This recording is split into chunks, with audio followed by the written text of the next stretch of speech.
This is the Detroit Sports Podcast Network.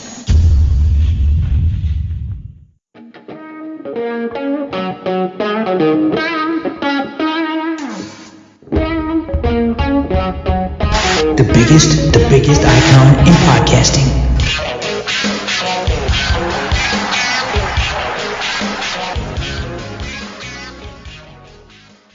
Welcome in, everybody, to this week's episode of the DocNJock Wrestling Podcast. I'm your host, Adam the Jock Strozinski, and on today's show, we've got an update on the Sasha Banks and Naomi situation, Mr. McMahon finding himself in hotter water. It's absolutely crazy. We've got some injury updates on some AEW stars, as well as what's going on with Big E and his neck. I'm going to tell you all about that in the news and notes segment. Of course, we're going to take a look at AEW and WWE. And, of course, we've got a pay-per-view that we've got to break down.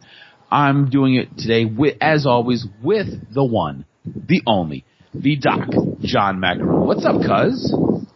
Adam, I'm curious. Did you find it weird that Vince McMahon wanted to have several private meetings with Sasha Banks and Naomi when they had their contract disputes? I mean, the guy should read the room. I don't think any ladies are going to want to have any private, secluded meetings. I mean, when he said, look, there's going to be no problem, come on my plane, and it's just going to be us three, I think that potentially maybe that sent them out the door.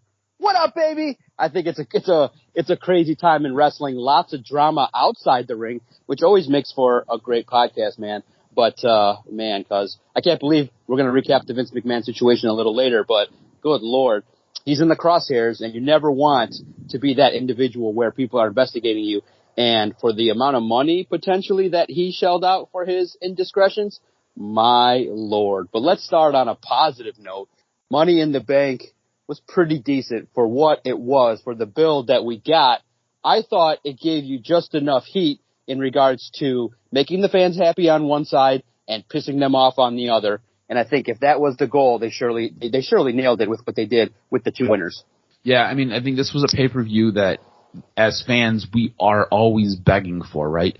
Give the briefcase to two people who you don't necessarily expect to get it, but people who deserve it, and you can see something happening for them. Give it to people who you could see cashing it and it really elevating them and taking them to that next step in their career. And that's what this whole pay-per-view is about. It's about targeting that person and helping elevate them to that next step in their career. And you're right. The ladies winner, I think everybody applauded and was shocked. I think the men's winner, everybody's scratching their head a little bit, and you were kind of like, okay, because really felt like you could have went a different direction with the men's winner.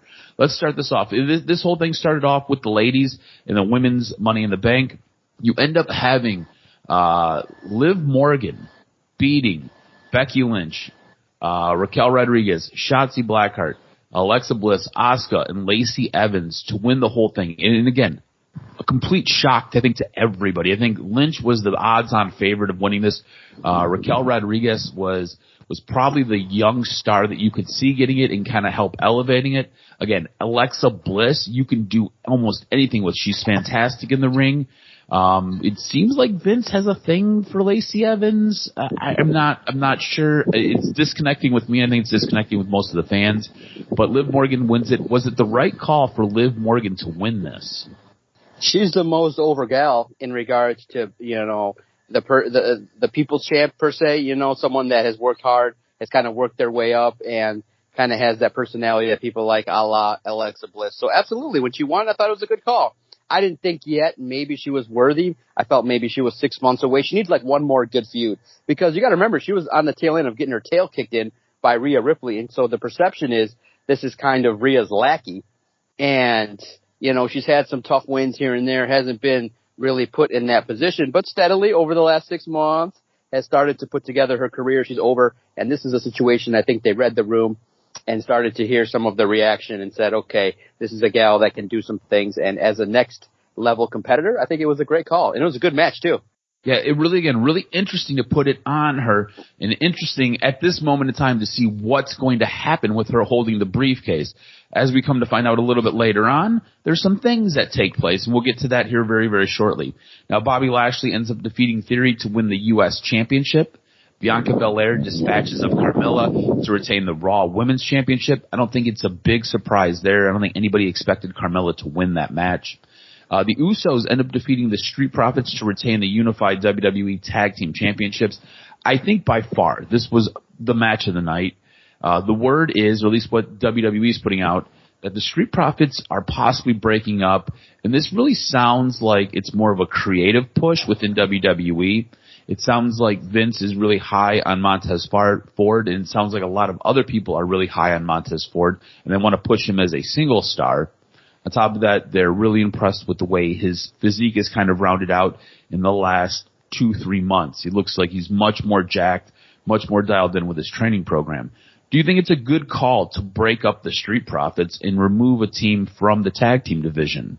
See, WWE always does this, and I think the Street Profits have just started to scratch the surface. I mean, by all accounts, that match was the match of the night, and everyone was clamoring for it. It went and went and went. Now, you had a little controversy with, Ford's shoulder and things like that, which potentially could set up a rematch at SummerSlam, but by far, if that's what you want to put out as high-caliber tag team wrestling, then you got to keep the Street Profits together. They got the best chemistry. They're over.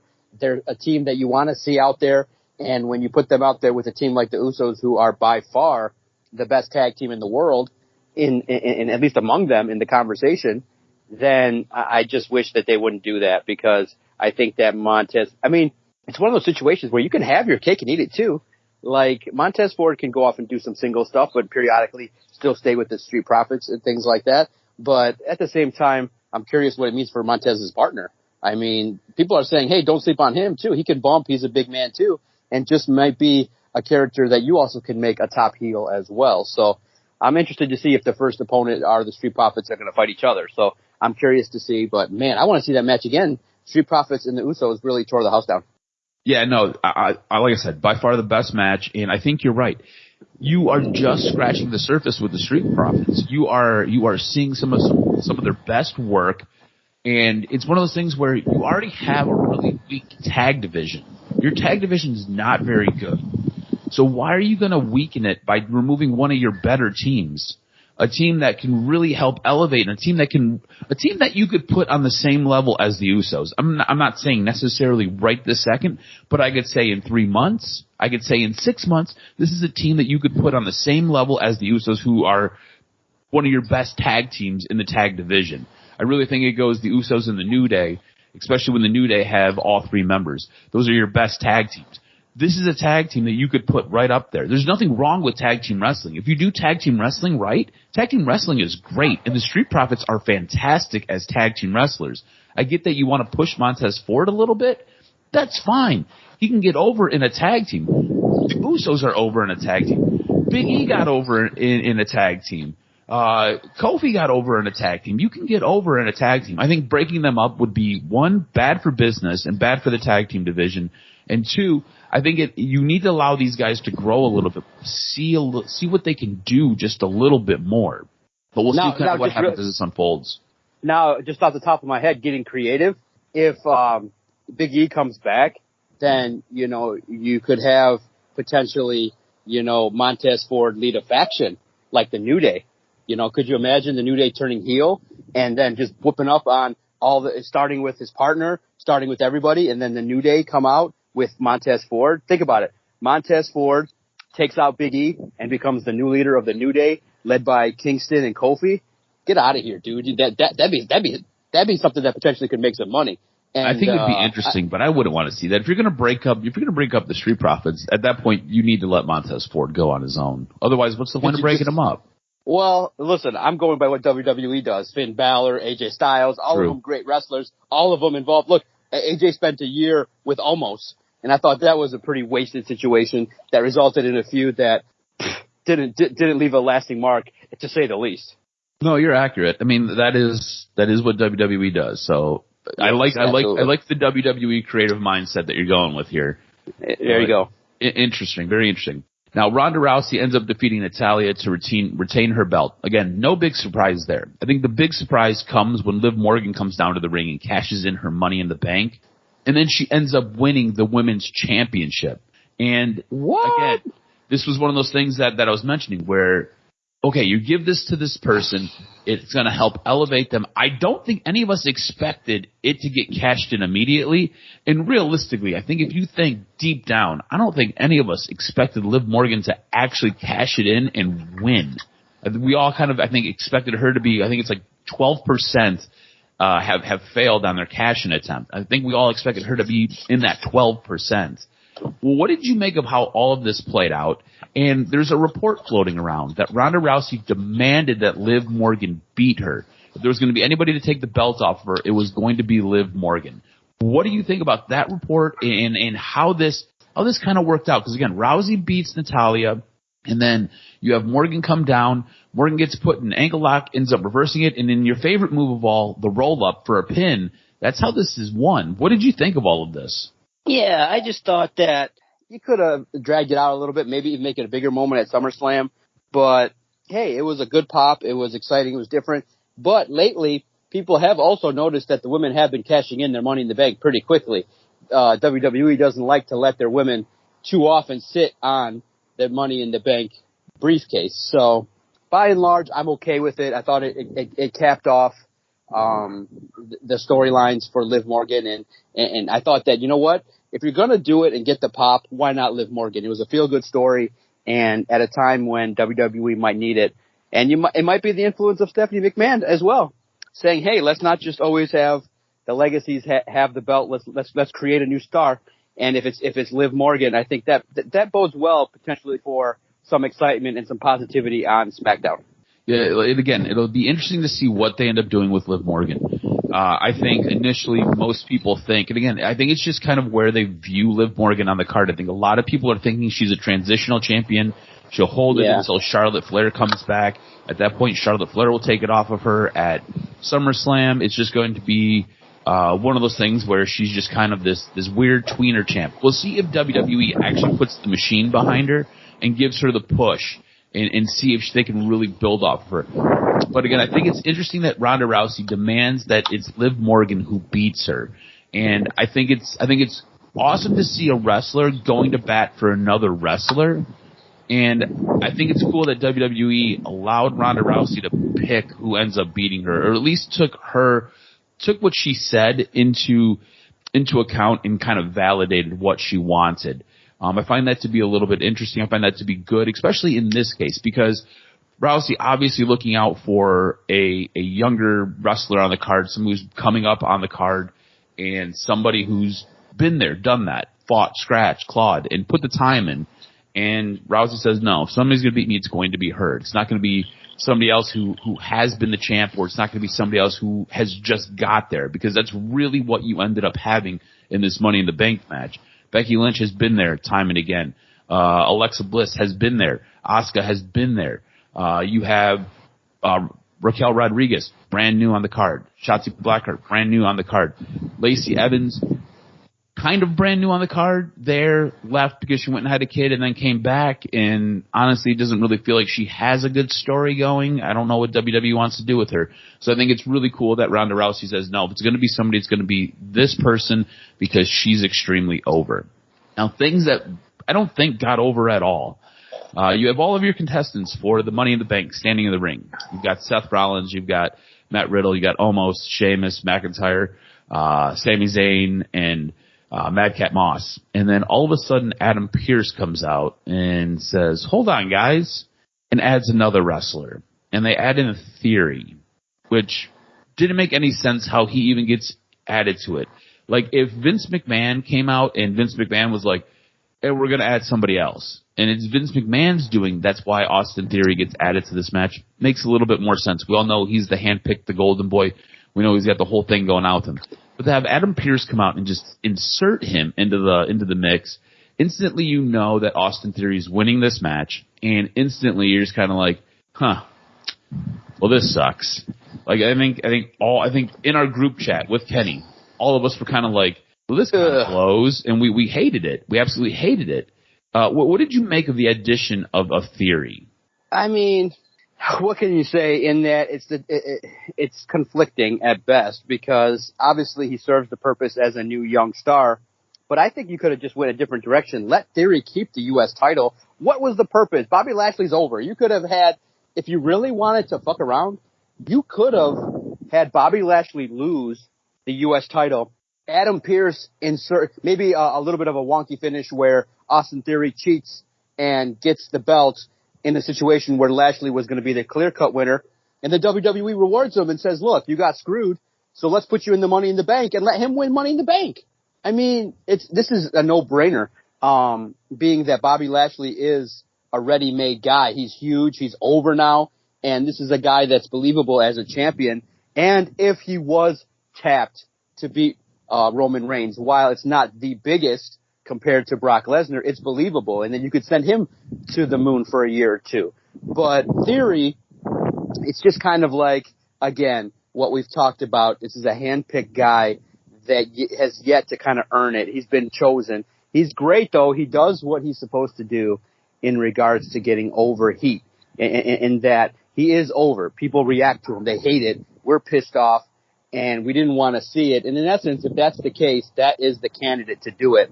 So creatively, it's fine. Personally, I'm like, ugh, especially when you teased Riddle and especially having our competition at stake. I was excited to see Riddle climbing that ladder. There was a lot of great moves. Riddle to be honest, and it's a great question and debate to have, is Riddle a better wrestler than Theory? And I think at this time the answer is clear-cut yes. Oh, yeah, I think he's over. Clear-cut. He's more over. He's had been in bigger feuds. He could actually carry it for a year and make it interesting for an entire year. So to give it to Theory left everyone just going like, and it just stinks because when you're McMahon's boy, you're going to get some situations, and he's among the top heels now in the company, and I guess we're just going to have to live up and just fucking deal with it. Yeah, and again, this is one of those things where the storyline just doesn't make any sense, right? Like, I'm cool right. if it makes sense, but to just add him, and just to have Adam Pearce do it, doesn't make sense. Like I said, if Vince McMahon comes over and overrides everything, you're like, okay, I get it. Vince McMahon going to use his power. Okay, fine. You just deal with it.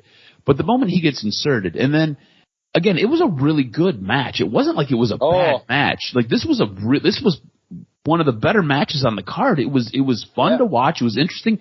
It was awesome watching all these guys tag team and throw all these ladders on Omos. It was great to see Omos rise again from the ashes of the ladders. I mean, there were a lot of really cool spots in this match. And I think in the end, when you've got Matt Riddle ascending to the ladder, going to grab the briefcase, and then all of a sudden you see Theory's head kind of pop out the bottom of your screen, and you're like, oh, shit. And you've got these two dudes duking it out on the top of the ladders.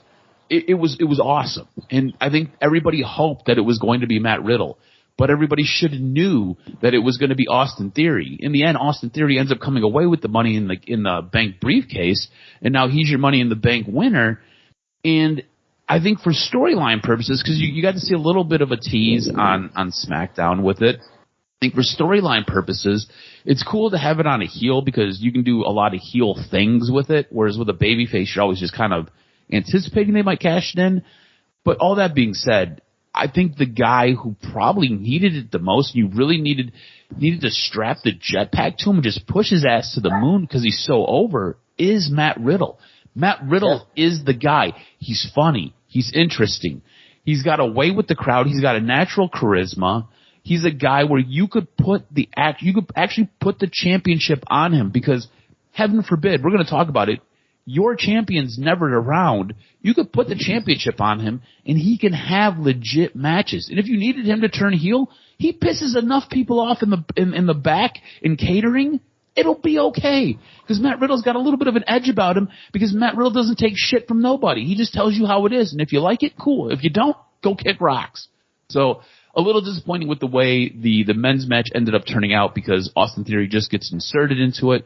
Whereas the night before you had Madcap Moss winning a match to get into it. And honestly, before that, you had a match where we thought that it was Baron Corbin who had got it. It didn't make any sense. Just the entire build was kind of weird and almost felt pointless.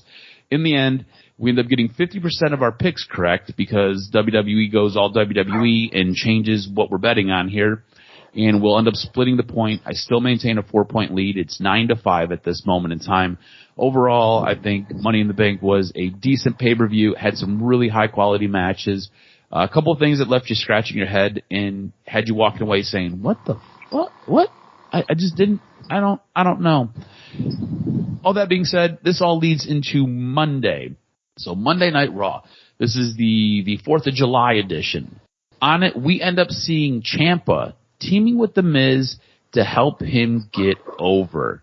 Do you think that's the right direction for Ciampa? Getting paired up with The Miz and helping to kind of help elevate Ciampa? Because The Miz obviously over. The Miz could get over a wet towel, could get over a broomstick. The Miz could get over a three-legged chair that is wobbly and broken.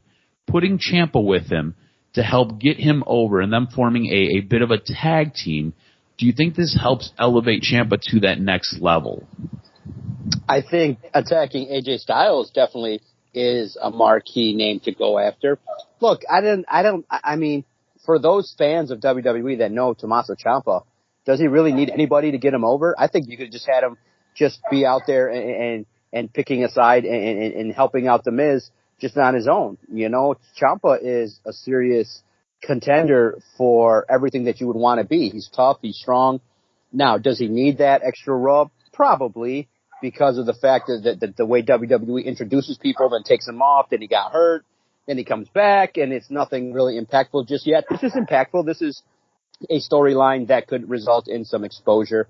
So it's not going to hurt him, but it wasn't needed. Tommaso Ciampa, if you just put him in the ring and have him beat ass, that's all you needed. I mean, this is a legitimate contender and a guy that's been in some brutal matches. You didn't need to really, we talk about it all the time, you didn't need to reintroduce anybody to Tommaso Ciampa. 1-2 vignettes over 2 weeks and everybody knows who he is. And I think you could have just gone straight up Tommaso Ciampa, AJ Styles into a feud. You didn't need The Miz. I think The Miz could have been the starting point, but bottom line, Tommaso Ciampa is legit, and WWE needs to make sure this doesn't go the way of Killian Cross. See, I think Tommaso Ciampa is legit. I think Tommaso Ciampa is legit to people like you and me, people who used to watch the Black and Gold brand, people who really pay attention to what's going on. I think if you are a casual WWE viewer, I think if you are a viewer who only watches the red or the blue brand and didn't give the gold brand any time of day, I think you might be unfamiliar with Tommaso Ciampa. And I think the way that they have packaged Ciampa recently, it doesn't make him look strong. I think pairing him with The Miz helps elevate him a little bit. It helps you now have to look at him a little bit different. You're like, okay, why is this guy getting paired with The Miz? He's a serious contender if he's getting put with The Miz. Because WWE will only put people with The Miz if they're trying to actually get them over or if they want you to take them serious. And I think that's kind of what this does. So I like it because I feel like WWE has done a really bad job recently of giving us Tommaso Ciampa and really packaging him the way he should be packaged. That being said, attacking AJ Styles. Now you've got The Miz and you've got Ciampa attacking AJ Styles. I think this plays into a possible storyline with a recent WWE signee. Do you see AJ Styles teaming with Logan Paul at SummerSlam to take on The Miz and Tommaso Ciampa? Because I could see this happening again. You've got AJ Styles and you've got The Miz duking it out. Tommaso Ciampa joins in now. So now it's a 2-on-1. It's a handicap match. And I could see maybe this upcoming week on Raw, maybe in 2 weeks, Logan Paul shows up to make the save on AJ Styles, and that's going to be your tag team for SummerSlam. And I think Logan Paul's next match in WWE at SummerSlam will be a tag team match with AJ Styles. What do you think about that? Oh, I love it because AJ Styles, I think, can help. You spend 6 weeks with AJ Styles and you learn psychology and you learn why he does what he does. It's going to be great as long as they go over. But see, here's the problem. You need Tommaso Ciampa to go over too because he's kind of been in this situation before, and so has The Miz. So again, this is a situation where The Miz is going to take another loss where you could create a star here as well. So it just stinks because, you know, wins and losses do matter. And I think I've been on the side of, look, AJ Styles has been there before. And if The Miz and Tommaso cheated or did something to add another member, that'd be great. But at the same time, I definitely would perk up to see it because AJ Styles, anything he does just has something special to it. And to put his spin with Logan Paul, I'm curious to see how Logan Paul does now that he's part of the WWE family. How is it going to go? And now you got two guys in Pat McAfee and Logan Paul. who kind of represent this influencer division. And I'm curious to see, because McAfee's wrestled and he could put some moves together, and Logan Paul is athletic. So they're tapping into a potential situation where WWE is like, okay, maybe this is not an in-ring technician yet, but we can create it with a training program and surrounding them with the talent and the special nature of the people they have in AJ Styles and all the wrestlers that could teach them psychology. And that's interesting, is that just real quickly spitballing, WWE is looking for a guy that has it, and they think Logan Paul and Pat McAfee have something in the personality department. Then they just have to find ways to get them to be able to blend what they can do in the ring. And AJ Styles, I mean, come on, it's going to be great. I'm just curious to see how it would play out, how a match would go, because The Miz has won some matches we didn't expect, but AJ Styles, I think, would probably get over with Logan Paul at SummerSlam. Yeah, I agree with you. I think it'd be awesome for Logan Paul. Again, your first taste of him was with The Miz, and it was at WrestleMania this year. And it was great. Like, he outperformed anything any of us expected him to do, and he looked fantastic. Not at one point did he look out of place doing any moves, doing any type of acrobatics or high-flying athletic maneuvers. He looked fantastic. Now you pair him with a guy like AJ Styles. And again, AJ Styles, similar to The Miz, can get over that cardboard box, can get over that broomstick, can get over that bucket of water, can get over that busted chair. He can get those things over. He can help get Logan Paul over and help elevate him. And you can help take Logan Paul to that next level. So I like it. I'm interested to see it. I think with a guy like Logan Paul, a guy like Pat McAfee, we're going to talk about Pat McAfee in the news and notes segment. With these guys who are athletic as all hell, guys who can pretty much do everything and have loved wrestling forever, I think they are fantastic. If you give them a shot, you give them a chance, and it just kind of comes down to, are they going to get enough reps? And I think Logan Paul did a really good job training for WrestleMania. I think he got in the ring and he worked his ass off to get prepared for that. If he does the same thing for SummerSlam, I'm expecting him to nail it and knock it out of the park. On top of that, AJ Styles can wrestle with anybody, and AJ Styles has done it with anybody. I think these two guys as a tag team will be absolutely formidable. And there's a way you can lose and still make Ciampa look strong. Yep. And I think that's the key. If you're going to have Miz or you're going to have Ciampa lose, you got to make him look strong. Pin the Miz. That's it. That's it right there. Now, I want to kind of switch over to SmackDown, because SmackDown is where we've seen Roman Reigns for what seems like the first time in forever. Obviously not part of the pay-per-view. Didn't see him last week on SmackDown. Roman Reigns obviously makes SmackDown feel special. He makes Raw feel special. He makes it feel special. One, he has both championship belts. Two, cuts an amazing promo. Absolutely fantastic. I know on SmackDown's promo, you were absolutely in love with Roman Reigns' promo. You thought it was absolutely fantastic. Can WWE continue to have its champion as a part-time player? And I ask you this question because, one, Roman Reigns at this point is very part-time. He's going up against Brock Lesnar, who, if he wins, he's even more part-time. You've got John Cena in the mix, what looks to be everybody's estimating for SummerSlam. He's part-time. And if you do anything with Roman Reigns and The Rock at WrestleMania, there's another part-time wrestler. Can you have your champion as a part-time player and really help elevate and carry your brand? Because I really feel like SmackDown and Monday Night Raw are both lacking because they don't have their champion there. Now, we don't need to see the champion every week, but you do need your champion to make a little bit more of an appearance than what we're getting out of a guy like Roman Reigns right now, in my estimation. Okay, so I slightly disagree. Because we've been used to this now with Brock Lesnar, we've seen it before.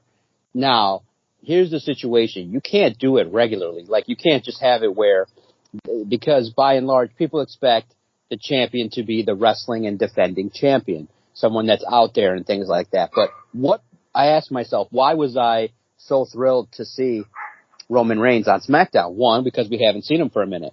So what happens is, and we've talked about it in previous editions of the podcast. Ad nauseum, we've talked about it. We've talked about it, as well as we've said sometimes with the daily nature of having so many shows that there's such a thing as the law of diminishing return. You see Roman Reigns every week. You see him on a pay-per-view. You see him on a match. Now he's taking a step back, and it makes it so, because if you go back and push play, the crowd went apeshit when he came through the curtain.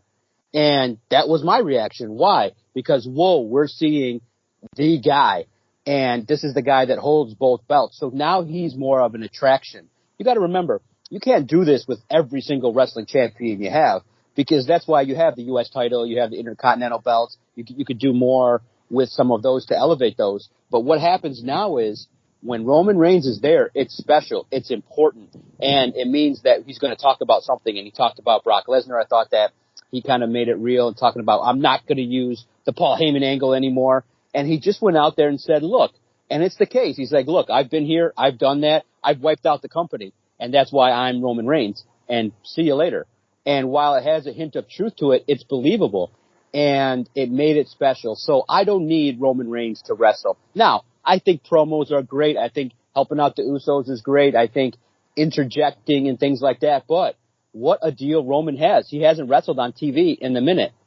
So that means, you know, he wrestled Riddle, and that's been it for, I think the better part of a year. He hasn't really shown up on television to wrestle in a long time. He's there. He's in dark matches, but in terms of wrestling for free on television, no. This is Roman Reigns, the marquee undefeated guy, and it kind of has that boxing UFC feel where you don't see the UFC guys every week. They show up once every 3 to 6 months. They train and they show up, and it's a big deal.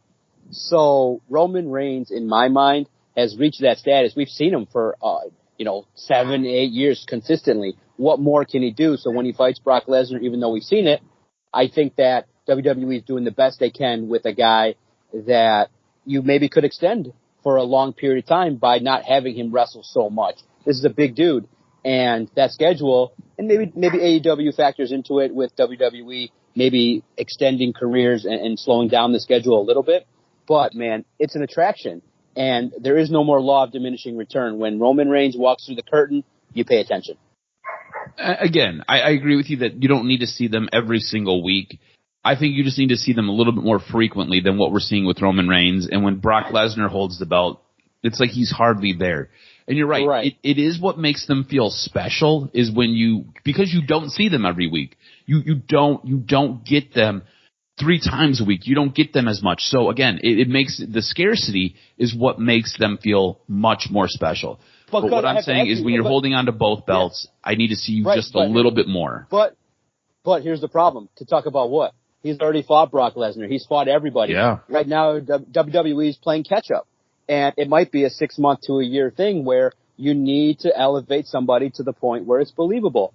And you're a victim of that, but at the same time, it's a benefit to have Roman the champ because this is a believable champion. So I think him being elusive and waiting for WWE to create the next guy, it ain't Theory. Theory's not cashing it in. I was going to say, isn't that what's so frustrating about the winner of the Money in the Bank? Shouldn't it have been Matt Riddle? Right.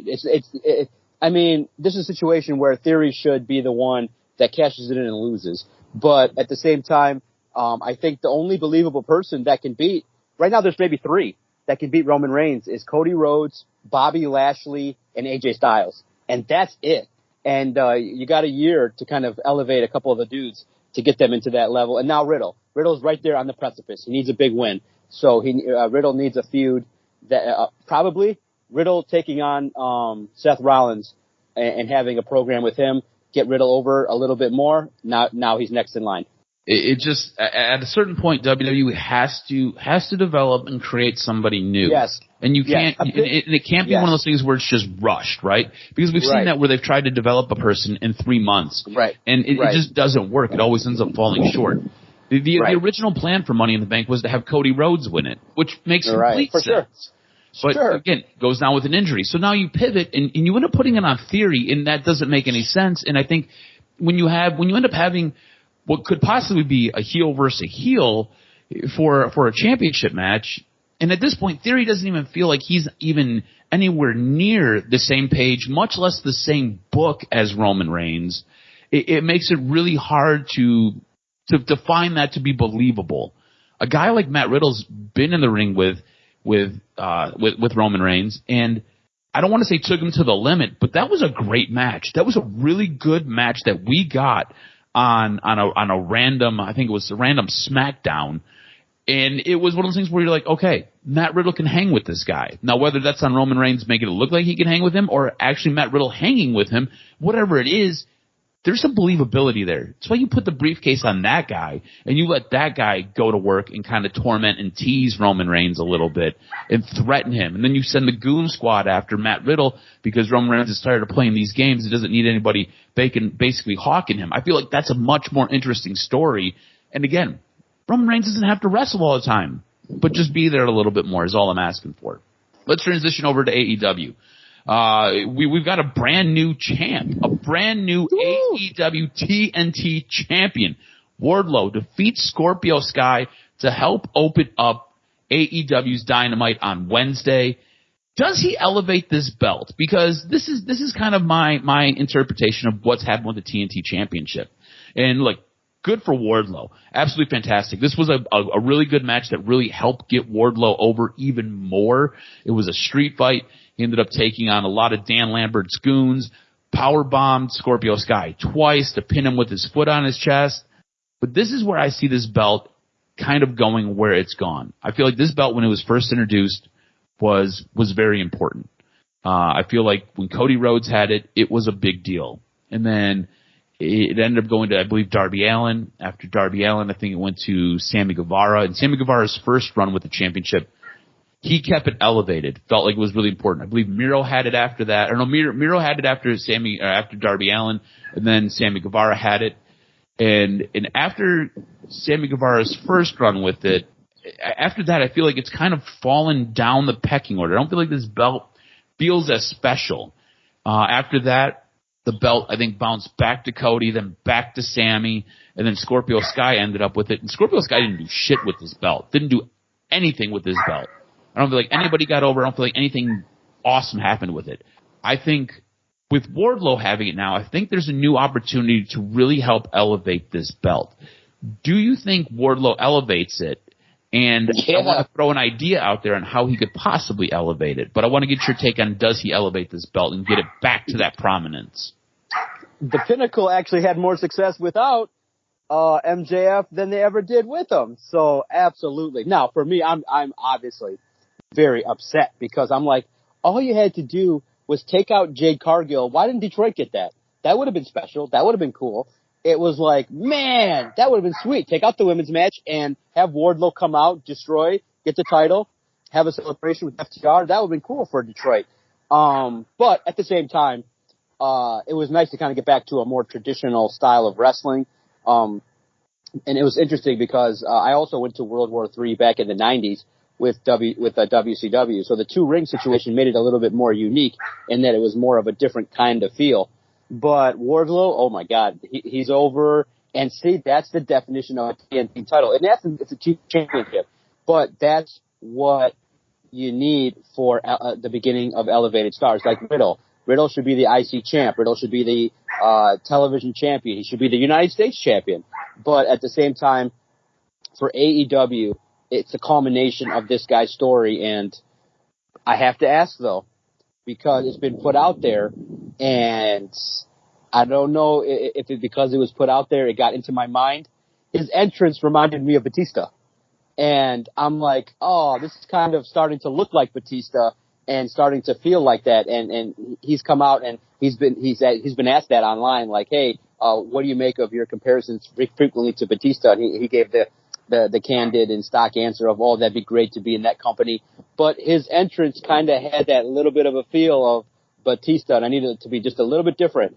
So I just hope that he can establish himself as his own guy and not get sucked up in that comparison. But yeah, he's a big dude. He's believable. And now the sky's the limit. I can't wait to see who challenges for his belt. Yeah, he does have the makings and the feeling of being somebody incredibly, incredibly special. The way I think he can help elevate this championship is to pull a card from John Cena. Remember when John Cena had the U.S. title and he had the open challenge? And, and anybody who wanted a shot can come get a shot. I think you need to do that. And I think when you're starting to kind of basically feed guys to Wardlow, because that's what you're going to do here, at least for the next couple weeks. This is how you get this back up. You're going to feed him. It's going to be like a workman's championship. He's going to be on TV every single Wednesday. He's going to have a match, whether his match is 3 minutes long, whether his match is 15 minutes long.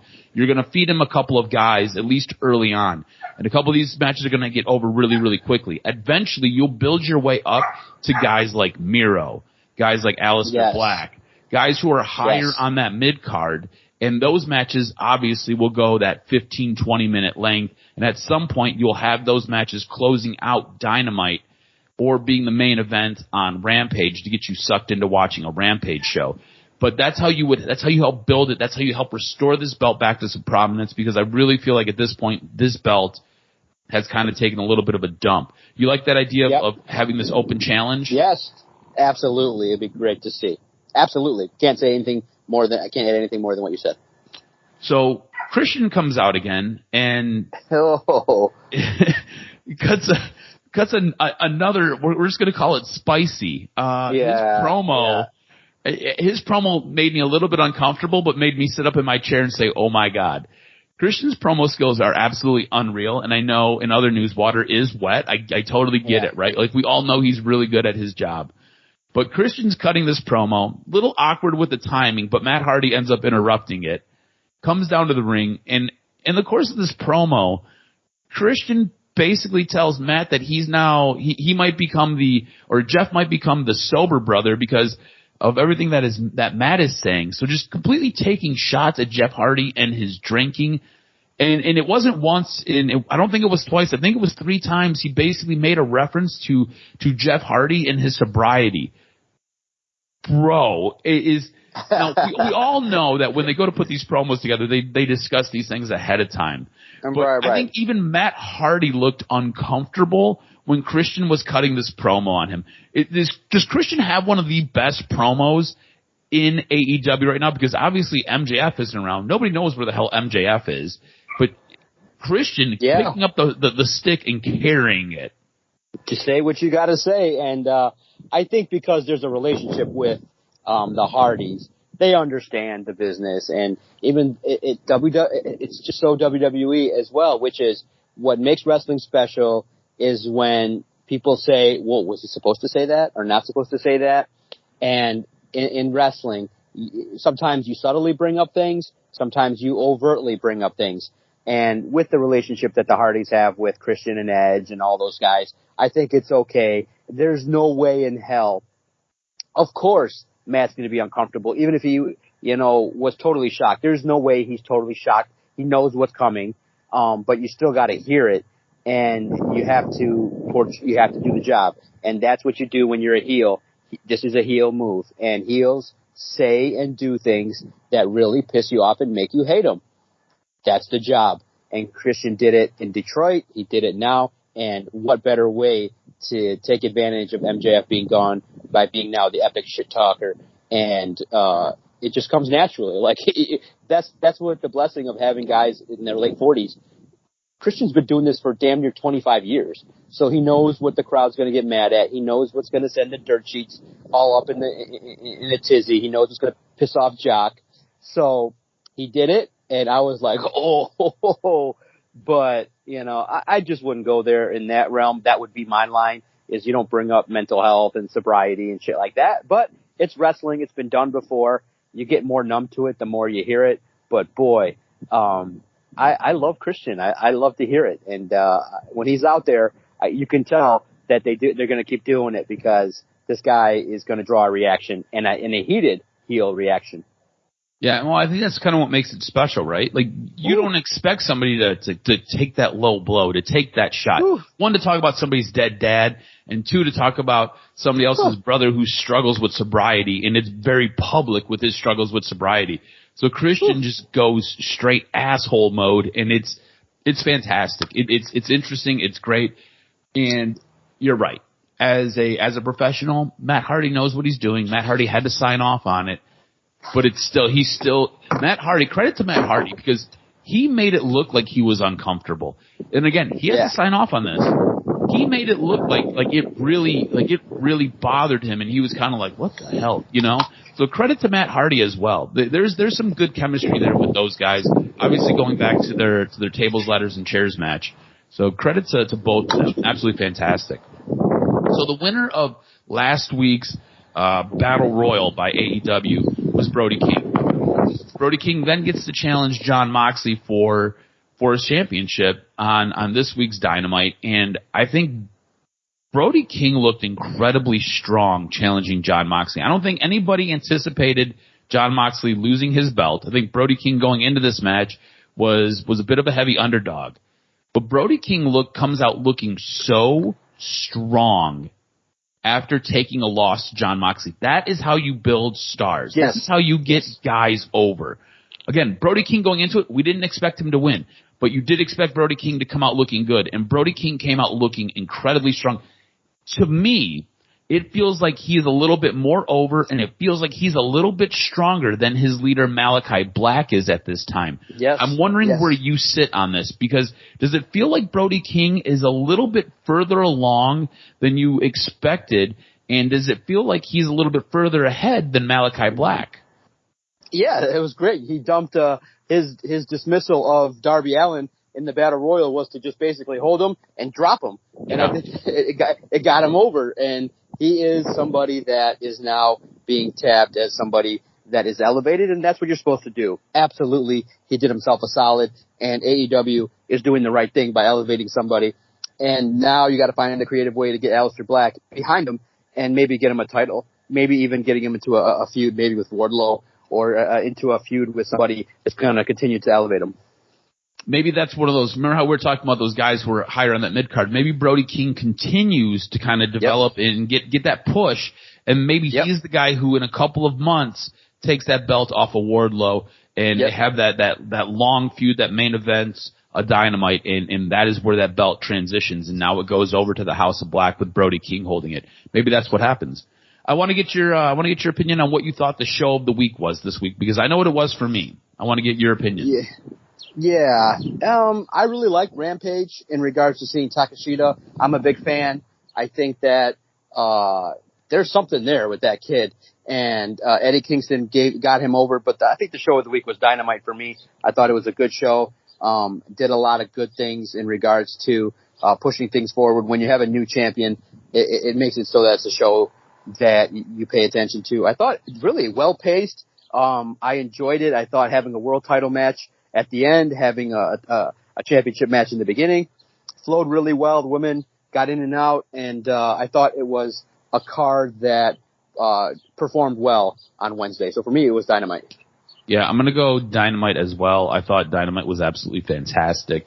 You're right. The Eddie Kingston match on Rampage was pretty great. It was pretty awesome. It was good wrestling. It was good pro wrestling. Absolutely. Yeah, but again, you have a championship change hands. You've got a great promo by Christian Cage, and then you get a fantastic match where you didn't expect what you were going to get out of Brody King. So in this case, I've got to give it to Dynamite as well. You want some news and notes? All right, cuz, hit me with this week's professional wrestling news and notes. What made your list? So big update on Big E's neck. The 36-year-old took to Twitter to provide an update on his condition, revealing that he's feeling good in his recovery and surgery is now off the table for the time being. His tweet stated, "Update, my C1 isn't ossifying, forming bone, quite yet.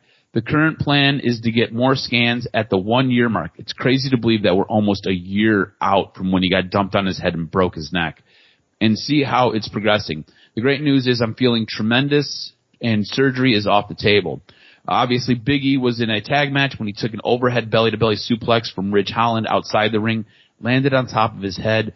After being placed on the stretcher and taken to the hospital, Big E later announced on social media that he had suffered fractures to his C1 and C6 vertebrae, but he added that there was no spinal cord or ligament damage and surgery wouldn't be required.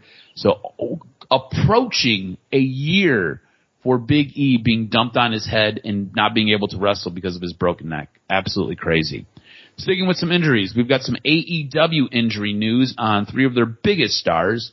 First off, Bryan Danielson, who was famously forced into early retirement in 2016 before returning in 2018, has a history of head injuries. Dave Meltzer of the Wrestling Observer Radio noted as a reason for being very concerned with Danielson's current state, saying, I'm very concerned with Danielson, obviously, because when you have the number of concussions he's had, and he has been out for now 5 weeks, you start worrying at the 5 weeks of concussions. This may be a real bad situation. I know in real life and everything like that, he's fine. He can function. He can do everything. But as far as being cleared to wrestle, I don't know anything. No one knows. Getting cleared from a concussion can be at any time. There's no time frame. But the fact that it's been this long is very concerning. Meltzer also noted on the injury time frame for Adam Cole and CM Punk, Cole is suffering from a torn labrum in his shoulder and was concussed at AEW versus New Japan's Forbidden Door. And Meltzer is now reporting that we shouldn't expect to see Cole back in action anytime soon. Adam Cole is going to be out for a while. CM Punk, on the other hand, I don't know when the time frame is, and I think that they're trying not to let you know. But I'm pretty sure he'll be back. Surgery for a broken foot, it's a couple of months, but it's not like 6 months. So he probably won't be that long. So basically, Adam Cole's time frame, it's kind of unknown. Not really sure when he's going to be back. Not sure if he's going to get that torn labrum taken care of. Kenny Omega wrestled through a torn labrum for almost 2 years. I've tore both my labrums. It's something you can get away with for a while. It makes things really difficult, and you lose a lot of strength, but you can do it. At some point, you do have to get surgery to repair that injury, though. As far as CM Punk goes, but because if I tore my labrum, I'd act like Ben Simmons and just be like, I need a couple more months off. I need a couple more months off. Are the checks still coming in? I need a couple more months off. I got a little tweak here, a little tweak there. Props to Kenny Omega. My God, 2 years on a torn labrum. What the fuck? It's absolutely bonkers what he did. He wrestled through, he even had vertigo, had hernias. It was nuts the way that man wrestled. That's why he's been sidelined for so long, because of all the injuries he's had. As far as CM Punk goes, broken foot, generally they estimate surgery timetable probably closer to 3 months. Surgery gets done, you can start walking on it probably after about 4 to 6 weeks. But it's then you've got to be able to jump. Your foot's got to be able to withstand that impact. And you and I both know, covering sports, your feet take forever to heal. One, they're the furthest extremity away from your heart. So the blood supply takes a while. You need that blood supply to help with the healing process. It just takes forever. So it could be 3 months. Yeah.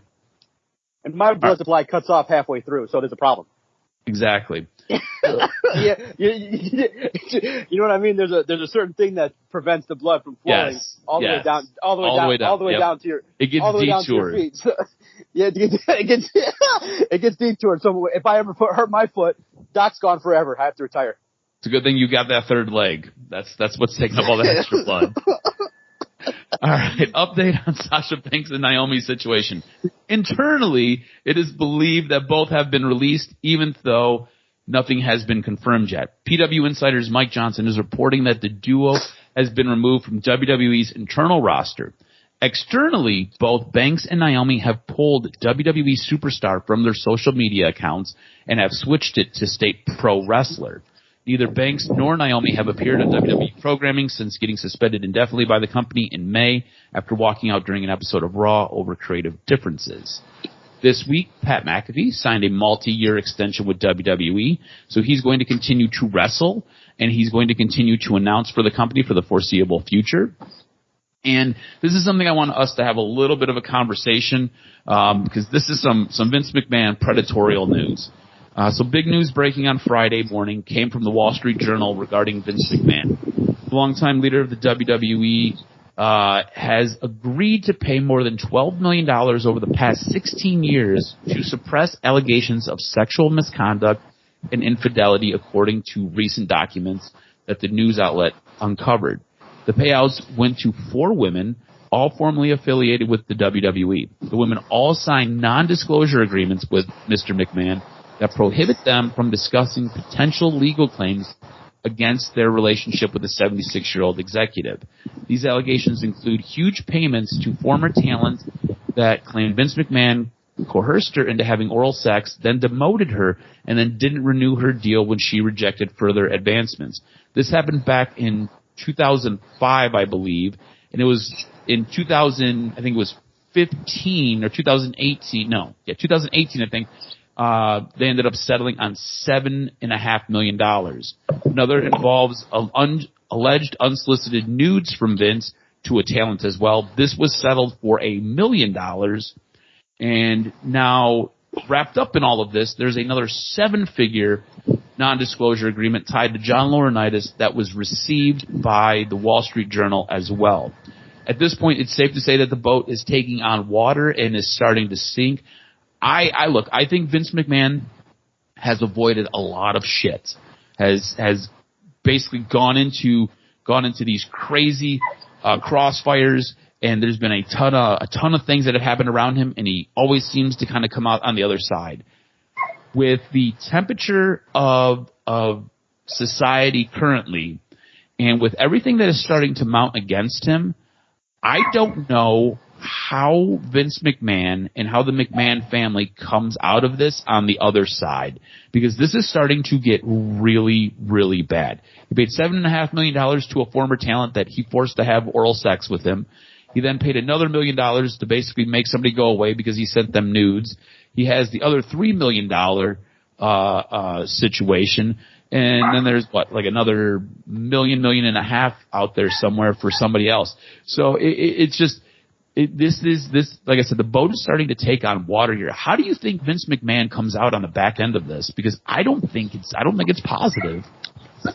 It's not positive. That's why he stepped down as CEO. He's still involved. I don't think there's enough to take away primary ownership from the McMahon family. I think Stephanie will do enough to correct the ship. Me personally, I look at it like, okay, Vince has a history of doing this. This might make it really hard for female talent to be satisfied working for him. Definitely would never take a private meeting with him. But when you look at big picture, this is where our society's fucked up. And you never blame victims. You never do any of that kind of stuff. But this is where our country is gone wrong when you tie money to criminal behavior, allegedly. And so here's what's got to happen. If we really want to stop this kind of nonsense, then women just have to stop taking the money to shut up. I mean, what the hell does so you get forced sexually to do something and $7 million makes it go away? You have in essence enabled a person to continue doing this. This is where the litigious society, fucked up society, where you can allow a powerful man to just buy his way out of problems. And that's not how you solve this problem. How you solve this problem is if there is something a man is doing in a public setting that is disturbing, you go to the authorities. You don't go to your lawyer. What the hell? I mean, you have to start pinning some of this on the ladies. And I know it doesn't sound great to hear, but if you're a victim of something like this, it's atrocious. It's the worst form of abuse you can have when a powerful man does something to abuse that power. But the solution is not to go to an attorney. How on earth are you going to sign your name to take a check from a guy to shut up? That doesn't help the cause. People need to say that, but no, you get pushback. No, there has to be a situation where you say there is no money tied to punishment and crime. There's no money civilly tied to being around somebody that's a creep. If Vince McMahon did this, then he should not have been allowed to continue to run a major corporation with women for another 20 years. So I obviously have disdain, if all this is true, from Vince McMahon for that kind of behavior. But I also have the same level of disdain for the legal system, which allows this to happen. I mean, if you're a rich dude and you got $5 billion and the going thing is, hey, you can kind of do whatever and just pay the girl $4 or $5 million. Everyone has a price. That is disturbing to the cause of how do you stop this from happening? How do you stop this from happening? Stop making payments a way to get at these powerful guys. Make them appear in court and say, I did this, and handle your business so he stops it. Every one of those women is complicit in the perpetuation of this kind of nonsense by taking the money. No amount of money is going to help you psychologically. No amount of money is going to help you to overcome something like that if it actually went down that way. No amount of money takes away the memories that show up in your brain. It doesn't work like that. So I just wish that that's one part of society that has been corrupted. Is one part is the over-reliance on capitalism, and two is the litigious nature of our society, which makes it so that a powerful man can just say, hey, here's $8 million, shut up. And here we are 20 years later, and it's brought up. It's too late. Great, it's been reported on. Good, you got your your report on Vince McMahon. My question is, how could you have stopped this? And this is where our society's messed up.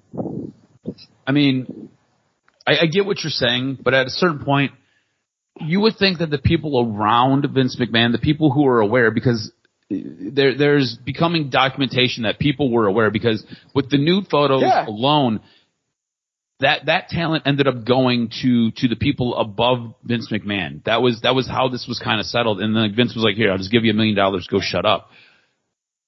At a certain point, Vince McMahon needed to be held accountable, and Vince McMahon needed to not be a creep and not be a predator.